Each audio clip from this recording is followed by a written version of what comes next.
Cette étape pour activer le mode fantôme est pour rester constamment focus. Tu veux rester concentré, mais la réalité des choses, c'est que à chaque fois qu'il y a une notification, tu te divertis. Tu veux rester concentré, mais la réalité des choses, c'est que à chaque fois qu'une personne vient et te propose quelque chose, tu dis oui. Tu veux rester concentré, mais la vérité, c'est qu'à chaque fois qu'il faut se mettre au travail, eh bien, ce n'est pas quelque chose que tu fais. Tu veux rester concentré, focus, mais la réalité des choses, c'est que tu n'y arrives pas. Mais bon. Le mode fantôme, c'est quoi? C'est une stratégie, une méthode pour t'éloigner de absolument toute distraction, de tout bruit, pour te laisser simplement dans un silence entre toi et ce qui est à l'intérieur de ta tête. Et dans cette méthode, je vais te donner 7 étapes, 7 conseils que tu vas devoir suivre si tu veux activer ce mode fantôme. Bien, la première étape, c'est couper tout ce qui est numérique. Ce que je veux que tu fasses, c'est que tu te laisses 2 fois dans la journée pour consulter ton téléphone. Simplement 2 fois.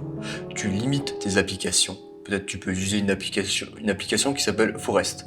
C'est une application qui va bloquer toutes les autres applications. Ou si c'était sur iOS, tu as aussi temps d'écran. Tu peux limiter tes applications à une certaine durée. Et je veux que tu consultes simplement ton téléphone 2 fois. 2 fois dans la journée. Tu te dis quand est-ce que tu vas le consulter en début de journée. Peut-être à 8h, tu te lèves, tu dis ok, je vais consulter mon téléphone à midi et à 18h. Et le reste du temps, tu le laisses en mode avion. Et de préférence même, tu ne le prends pas sur toi lorsque tu sors. Si tu n'es pas un créateur de contenu, les réseaux sociaux ne servent à rien. Les réseaux sociaux, c'est simplement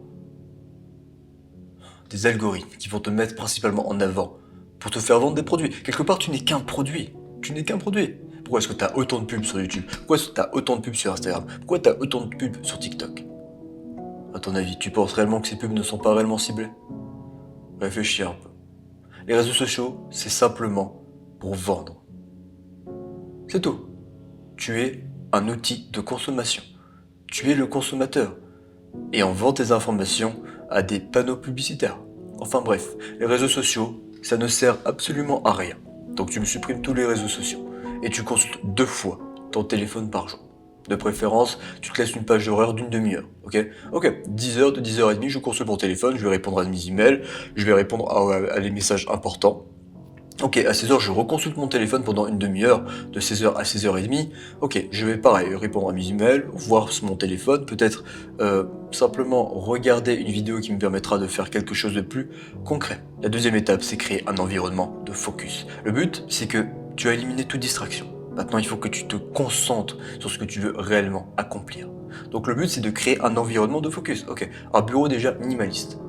Le strict minimum. Ok, je veux simplement quelques stylos pour écrire, des feuilles, potentiellement mon ordinateur, des livres.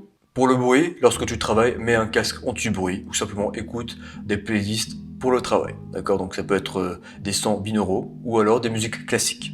Ou ce qui marche bien aussi, c'est des musiques de thèmes de jeux vidéo, principalement. Exemple, moi j'aime bien écouter The Legend of Zelda, le thème, ou alors les thèmes de Minecraft aussi. Ça me permet de rester focus dans mon travail. Si t'es peut-être trop distrait chez toi, ok, très bien, va dans une bibliothèque. Dans une bibliothèque, tu lèves la tête, tu vois tout le monde travailler, ce qui te met en condition pour travailler toi aussi. Tu dois faire en sorte de maximiser tes chances de réussite. Troisième étape, planifie avec intention. Planifier avec intention. Le but, c'est que si tu veux vivre ta journée pleinement, il faut que ta journée soit déjà planifiée. Fais une liste de tâches, ok? Prends une liste de tâches, écris 3 tâches primordiales que tu vas devoir faire aujourd'hui et que tu ne pourras pas faire demain. Quatrième étape, déconnecte-toi socialement. Le but de cette étape, c'est simplement de te protéger lorsque tu vas travailler. D'accord? Lorsque tu vas travailler, tu mets ton téléphone en ne pas déranger ou en mode avion. Si, exemple, un collègue vient te solliciter, dis-lui je suis en mode focus là, tu peux revenir dans 1 heure, dans 2 heures, le temps que je finisse. Ou, si exemple tu es en télétravail, mets un espèce de panneau qui dit ne pas déranger. Étape 5, adopte des routines minimalistes. Le but, c'est que tu aies le plus d'énergie pour le mettre dans tes projets, dans ce que tu veux réellement. Donc il faut que tu te lèves en étant productif, en faisant des choses qui sont productives et qui te permettent dans le temps de devenir une version de toi-même bien plus meilleure, comme lire tous les jours, méditer tous les jours, boire un simple verre d'eau dès le matin, aller courir peut-être le matin ou faire simplement un peu de sport. Mais tu dois réduire au maximum les tâches qui ne sont pas primordiales pour toi, pour mettre toute ton énergie dans le projet que tu veux réellement. De préférence même, si tu peux déléguer certaines tâches, ça serait bien mieux. Sixième étape, protège ton énergie. Ton énergie, c'est ce qui va te permettre réellement d'aller plus loin. C'est extrêmement important de savoir gérer son temps et savoir gérer son énergie. L'énergie n'est pas quelque chose d'illimité. Nous avons tous une batterie dès qu'on se lève le matin et ça dépend du nombre d'heures que tu as dormi. Et cette batterie va se vider par rapport aux tâches que tu vas faire. Première chose, ne fais pas de multitâches. Ne fais pas de multitâches. Ça n'existe pas le multitâche. Concentre-toi sur une seule tâche à la fois. Deuxième chose, si tu sens que ta batterie est vide, recharge-la. Tu peux potentiellement faire une sieste ou simplement aller marcher ou simplement lire un bon livre. Il faut que tu recharges ta batterie. Septième et dernière étape, réévalue ton mode fantôme par rapport à toi. Peut-être que travailler avec la méthode Pomodoro ne sera pas extrêmement efficace pour toi. Peut-être que simplement laisser ton téléphone une demi-heure par jour ne sera pas efficace pour toi. Le but c'est de réévaluer ce mode fantôme par rapport à toi. À la fin de la journée, fais-toi un petit bilan quotidien pour réévaluer ce mode fantôme.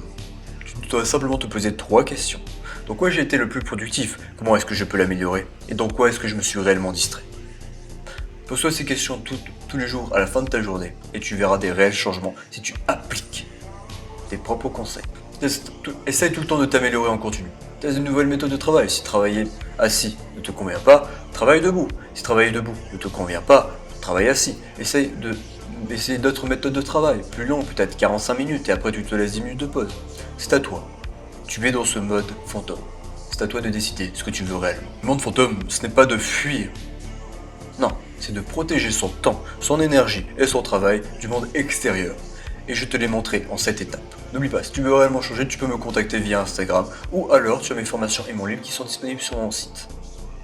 Bonne chance, soldat.